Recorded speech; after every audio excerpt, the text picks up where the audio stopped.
ഓം നമോ ഭഗവതേ വാസുദേവായ.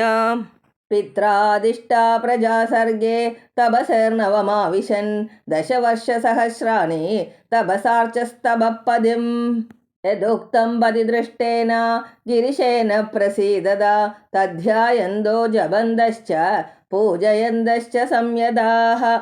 പ്രജകളെ സൃഷ്ടിപ്പാൻ പിതാവിനാൽ ആദേശിക്കപ്പെട്ടവരായിട്ട് തപസ്സിനായിക്കൊണ്ട് സമുദ്രത്തിൽ പ്രവേശിച്ചു.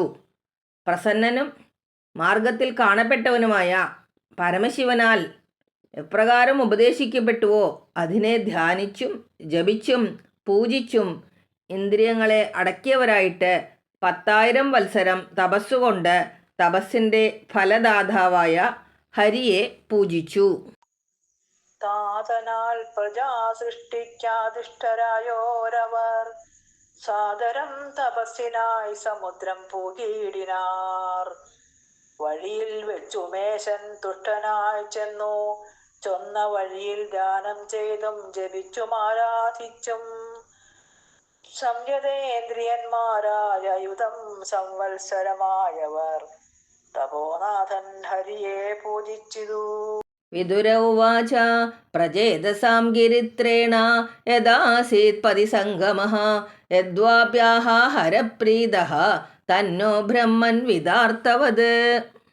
വിദുരർ ചോദിച്ചു, ഹേ മുനെ, പ്രചേതസ്സുകൾക്ക് വഴിയിൽ വെച്ച് ശിവസംഗമം ഉണ്ടായതെങ്ങനെ? ശ്രീ ശിവൻ അവരോട് ഉപദേശിച്ച ഭജനക്രമം എന്താണ്? അതറിയുന്നതുകൊണ്ട് ഞങ്ങൾക്കും പരമപ്രയോജനമുള്ളതിനാൽ അതിനെ ഞങ്ങളോട് പറഞ്ഞു തരുവാൻ കരുണയുണ്ടാകണമേ. വിപ്രർഷേ ദേഹികൾക്കു ശിവസംഗമം പാർത്താൽ ഇപ്പാരിൽ സുദുർലഭമെന്നതിനില്ല വാദം.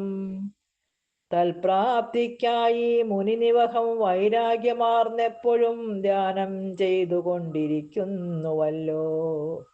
സംഗമക്കലു വിപ്രർഷേ ശിവേനേഹ ശരീരിണാം ദുർലഭോ മുനയോ ദധ്യുർ അസംഘാദ്യമഭീപ്സിതം.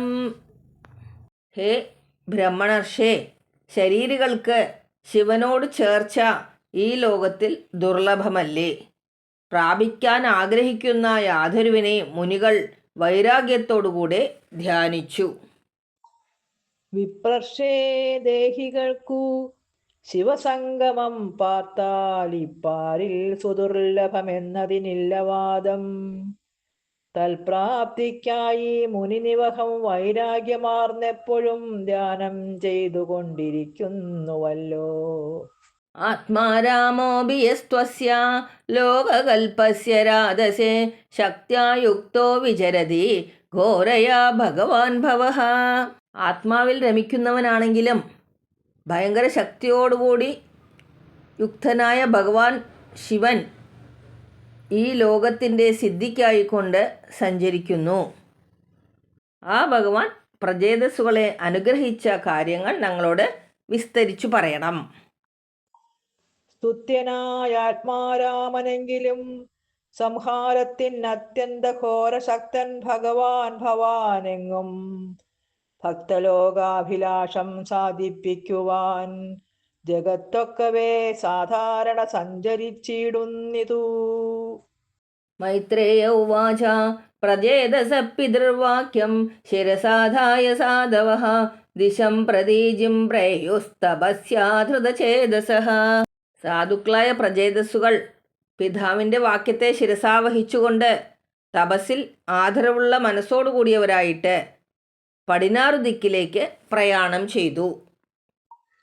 മൈത്രേയൻ പറഞ്ഞു, സാധുക്കൾ പ്രചേതാക്കൾ തത്പ്രിയ പിതാവുതൻ സാധുവാക്യങ്ങൾ അനുസരിച്ചു തപസ്സിനായി സ്വച്ഛമേകാന്തമാം സ്ഥലമന്വേഷിച്ചുടൻ പശ്ചിമദിക്കിലേക്കായി സാദരം പോയിടിനാർ.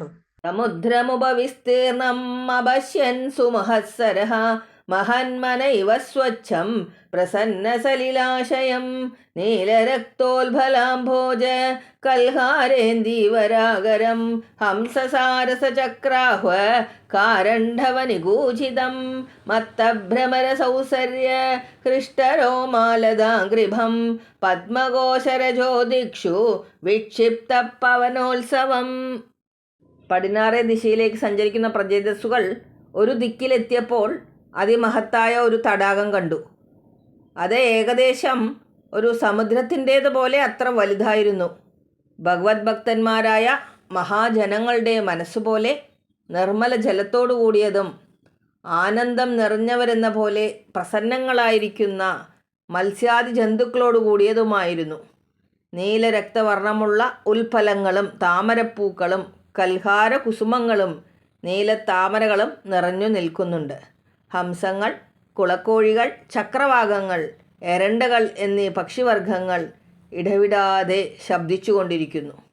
പൂന്തേൻ നുകർന്ന് മതിച്ചിരിക്കുന്ന വണ്ടുകളുടെ സ്വരമാധുര്യത്താൽ രോമാഞ്ചം വഹിച്ചിരിക്കുകയോ എന്ന് തോന്നുമാറുള്ള പൂമൊട്ടുകളോടുകൂടിയ വള്ളികളെ വഹിച്ചിരിക്കുന്ന വൻമരങ്ങൾ കരയിൽ നിരനിരയായി നിൽക്കുന്നുണ്ട്. താമരപ്പൂമൊട്ടുകളെ വികസിപ്പിച്ച് അവയിലെ പൊടികളെ 4 ഭാഗത്തും വ്യാപിപ്പിക്കുന്ന ഇളം കാറ്റിൻ്റെ ഉത്സവം അവിടെ നടന്നുകൊണ്ടിരിക്കുന്നു.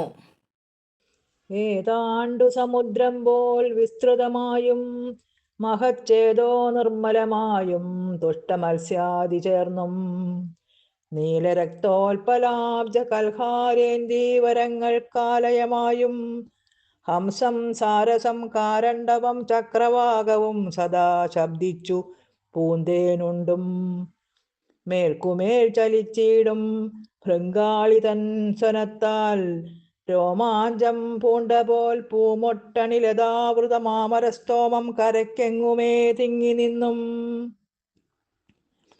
സാരസകോരകപ്പൂമ്പൊടികൾ ദിക്കിലെല്ലാം മാരുതൻ വ്യാപിപ്പിച്ചിട്ടുത്സവം കൊൾവതായും ശോഭിക്കും മഹത്തരമാമൊരു സരസവരാപൂർണ മോദത്തോടു കണ്ടിത സഞ്ചാരത്തിൽ തത്ര ഗാന്ധർവമാകർണ്യ ദിവ്യമാർഗമനോഹരം വിസിസ്മ്യു രാജപുത്രാസ്തേ മൃദംഗപണവാദ്യനു. ആ സ്ഥലത്തെത്തിയ പ്രജേതസ്സുകൾ മൃദംഗം, പണവം മുതലായ വാദ്യങ്ങളോടനുസരിച്ച് ദിവ്യമായ ആരോഹണ അവരോഹണ ക്രമങ്ങൾ ചേർന്ന ആരുടെയും മനസ്സിനെ ഹരിക്കുന്ന സംഗീതം കേട്ട് വിസ്മയിച്ചു. മൃദംഗപണവാദ്യവാദ്യങ്ങൾ കൊത്തു ദിവ്യപഥത്താൽ സർവമനോഹരമാം സംഗീതത്തെ അങ്ങു കേട്ടിട്ട രാജപുത്രന്മാരെല്ലാവരും തുംഗവിസ്മയം പൂണ്ടു ലയിച്ചിടിനാരതിൽ. ശ്രീഹരയേ നമഃ.